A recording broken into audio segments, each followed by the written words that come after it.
Hello friends, welcome to Shiloh's Indoor Garden videos. Today's video is about this beautiful Ficus Benjamina plant. I'll be repotting it.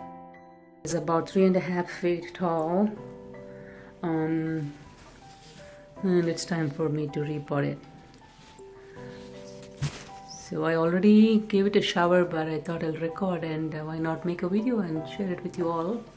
So I'm going to show you again how I did that. So this is the trunk. And I removed it from the soil. The root ball still has some soil attached to it. I did not want to disturb that, so I put it in a plastic cover and tied it up tight so that the soil doesn't fall into the bathtub. Here I'm giving it a good wash, a nice shower on the top and the bottom side of the leaves, and also all around, making sure I'll cover all of the plant and wash all the leaves. Here you want to make sure you're washing the entire plant, including the trunk and the branches. So here it is. It's all clean now. I made sure I wash it from the top and from the bottom, and I also washed the whole trunk. And I'll let it dry a little bit here so that it doesn't drip all the water all over the floor. While it's drying here, we'll go and get the potting mix ready.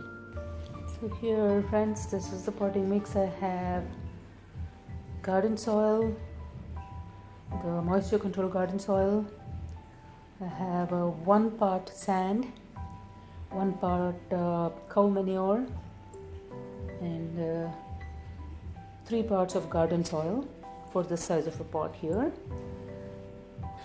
Other than that, I've noticed lots of white flies, mealybugs and gnats around my plants once I brought them inside from outdoors.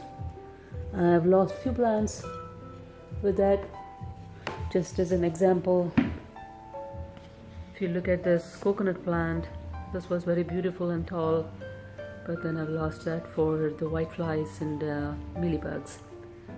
So I'm trying to revive it. Let me see if it'll make it. Looks like I do see signs of life in there still.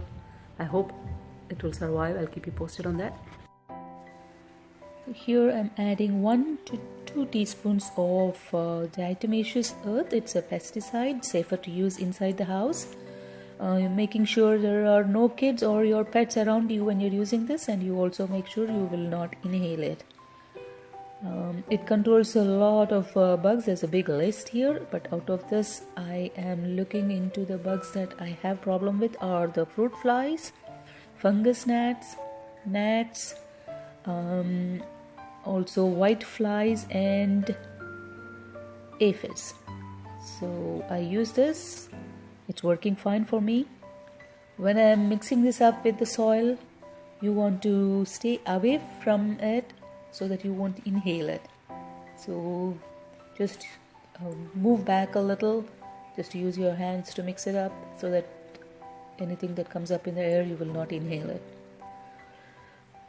Other than this, I'll be using bone meal, 1 teaspoon of bone meal and 1 teaspoon of slow release fertilizer, and also add Epsom salt. That also I'll be taking 1 teaspoon of it. Here friends, I'm going to put this in the center of this pot, and as I put it, I will be twisting it. As I keep adding soil from this to this, I'll keep twisting it slowly for every 2 or 3 inches of soil, and also make sure it's standing up straight at the same time. You always want to add just like about 2 inches, 1 to 2 inches wider than the actual pot it was in before. So you don't want to give it too much of space around the root ball, because the root ball takes only so much of moisture from the soil, and if it doesn't need and the extra moisture sitting in the pot, then it would rot the roots. So you always want to repot by going 1 inch bigger than the size of the original pot the plant was in.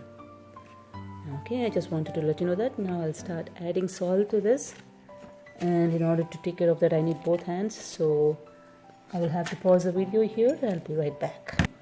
You want to water it You don't want to use direct tap water. You want to store the water overnight in the watering can or wherever you want to store the water, and then use it the next day. What that does, it will evaporate all the chlorine that's in water, all the chemicals or chlorine, whatever gets evaporated, and that will help the plant.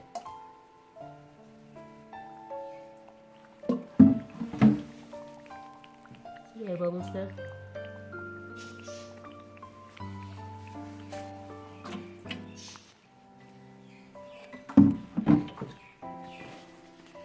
While I'm waiting for the water to be drained completely, this is the time I'll take care of any dry or dead stems on the plant here.